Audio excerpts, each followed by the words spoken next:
Hello everyone, and thank you for joining me today. In this video I want to show you the 5 books I want to read for the month of July. So we're already well into this month, but I hope I can get to these 5 books. So I don't know what's happening to my reading lately, but I feel like it's all over the place. I'm always catching up to things and I always feel like I'm behind. I have too many books out from the library, which is a reoccurring theme in my life each month.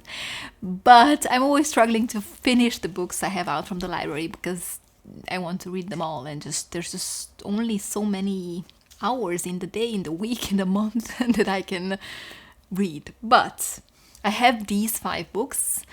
I have much more out, but I hope to get to these 5 at least. And I'm quite happy that 2 of these I picked up quite randomly, and they fit into the theme, my reading theme I have for this month, which is Jane Austen July. So Jane Austen July is a month-long read-along hosted each year by Katie from Books and Things, Marissa from Blatantly Bookish, and this year also by Claudia from Spicer's Library. And it is a month-long read-along which is all about Jane Austen, as you might have guessed.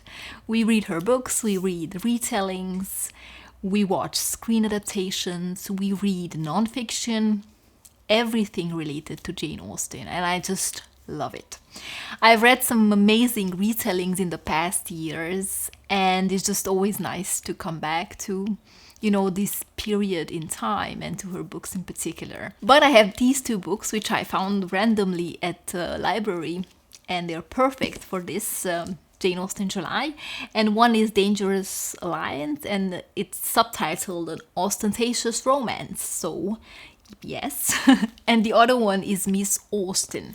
So I'm going to start with this one because I think this is the closest related of the 2 to Jane Austen and her books, because this one follows Cassandra. I think we follow her some decades after Jane Austen died, and then we follow her life, and then we go back and forth in time, and we also get a glimpse into their lives as sisters and best friends. And I think this also goes into those letters which Cassandra burned, so Jane Austen's letters, and I think it reimagines what those letters might have contained, and it just goes from there, and it just sounds so fascinating. I've heard about this on BookTube, and when I saw it and it was July, I was like, it's meant to be. So I'm gonna read this one. And I'm pretty sure it's going to be quite a quick read. And then I have this young adult novel, romance/mystery, called The Dangerous Alliance, an Austentacious novel, where we follow this young girl called Vicky. And I think her life is pretty much on track, or that's the way she thinks. Her sister, I think, got married or engaged, so she's confident that everything will turn out well for her and her family. But then suddenly she finds out that she has to marry in order to save her family or better their circumstances. I'm not really sure about the specifics of the premise, and I prefer it that way. And this also has a mystery in it, so I'm pretty sure it's gonna be a little bit of a fluffy, easy, perfect summary read. And also this is for young adults, as I said, so I'm pretty sure I'm just gonna fly through this. So I'm excited to get to this. And then I'll probably read a retelling from Kitty's perspective. I think I found some last year when I also wanted to read them for Jane Austen July, and I haven't managed to. Yeah, I think I had one in mind specifically, which is What Kitty Did Next. I think it's gonna follow Kitty after the events of Pride and Prejudice, and it just sounds amazing. I don't know anything about it, but I'm willing to give it a go. And if it's gonna be as good as the book I read about Mary last year, The Other Bennet Sister, I think it was called. Oh my god, that was so amazing. I cried. It was so heartbreaking. It was in like 2 parts. The first part was more closely related to Pride and Prejudice, and the second part was like the romance part of the novel. So If you haven't read The Other Bene Sister, I highly recommend you to do so. But now let me get to the other 3 books I have out, and fingers crossed I'm gonna get to these. I really want to, but you never know. I might get sucked into the Jane Austen universe, and I don't mind that at all. I also feel like I won't be missing out on much because nothing is happening outside at the moment because of the constant rain. So summer is not really happening at the moment. That's what I'm trying to say. So we're probably gonna be fine with me being at home and reading. It's just the way summers go in Scandinavia, unfortunately. But the first book I have is An Unnecessary Woman by Rabih Alameddine. And this is an author from Lebanon. And this book is set in Beirut, where we follow a woman. I think she's in her 30s, something like that. And she is childless, she is divorced, kind of an outcast in her family. Maybe because of her divorce, I don't know. She's also quite a book nerd, and what she does is she translates books, which are again never read afterwards. So she has like some 40 books translated, and she just watches her life and the life of outside of her apartment, her neighbors. And she's just such an introvert, and I've never read a book from a perspective of an introvert of this caliber, I think, and a book nerd at that. So I'm quite interested in it. I also think this will capture Beirut life and its people and its culture, but particularly this woman and her unique and very, very, very intelligent, sharp mind, I would say, what it says here in the back. So I'm excited to get to this. The next book I have is one I'm going to read for the Invisible Cities project for North Korea. And this one is one of the first books which was sanctioned by North Korea to be translated into English. It's called Friend, and it is written by Paek Nam-Nyong. So basically I have another video on my channel which is called 3 Books About North Korea, in which I talk about those 3 books. 2 of those are memoirs and 1 is a short story collection.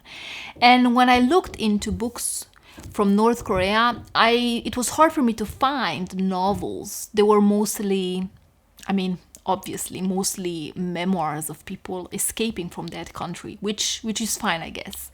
But when I saw this one, I was immediately intrigued by it.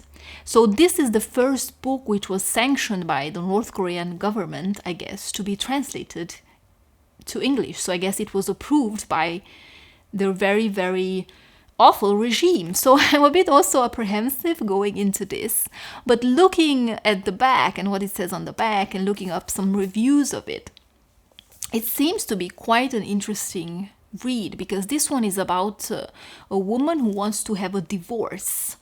And it is about marital intrigue, abuse, and divorce, of course, in North Korea. So a woman in her 30s comes to a courthouse petitioning for a divorce. So the judge begins to investigate her case, and we find out a lot about this marriage, these people, but it also goes into the life of the judge and his marriage. So it's a portrait of society of these particular people, I think. But is this a tool of the North Korean regime to make us accept the atrocities they do against their people? I don't know. I'm gonna go in with skepticism into this one though. So I'm really, really excited to get to this. And the last book I have is a memoir, and it is My Past is a Foreign Country by Zeba Talkhani. And it says here, a Muslim feminist finds herself. So when I saw this at the library, I immediately checked Goodreads to see if this would be something I would be interested in. But it says here, 27-year-old Zeba Talkhani charts her experiences growing up in Saudi Arabia amidst patriarchal customs reminiscent of The Handmaid's Tale, and her journey to find freedom abroad in India, Germany, and the UK as a young woman. So I guess this follows her life throughout her childhood, growing up in Saudi Arabia and ending up in the UK, being married there. And I guess her quest and her journey to freedom and liberation, I guess, as a Muslim feminist. I think I'm really gonna enjoy this one. I really love reading memoirs. I have some videos up on my channel about 10 memoirs I read and enjoyed, and I also have another one about my memoir TBR. This is not one of those from that TBR, but I think if I'd known about this one, I would have definitely put it on that list. I haven't ever read a book about an author, about a woman growing up in Saudi Arabia, so I think it's gonna be quite an enlightening read. So these are all the books that I would like to read in the month of July. I hope, fingers crossed, that I will get to all of these 5 books. I mean, I have to, because I have to bring them back to the library. And especially the Jane Austen books, I would think I will definitely get to those. But now thinking about what I also have on the go, I have 3 other books on the go at the moment. We shall see, we shall see. As I said, the weather is awful, so I might as well be inside and read, right? Let me know what books you are planning to read or are reading at the moment, and if you're also participating in Jane Austen July. If you haven't heard about it, please check out the links below from the hosts. I think it's such an amazing read-along, especially if you love Jane Austen or historical romances or, you know, classics, I guess. So thank you very much for watching, and I will see you in my next video. Bye bye!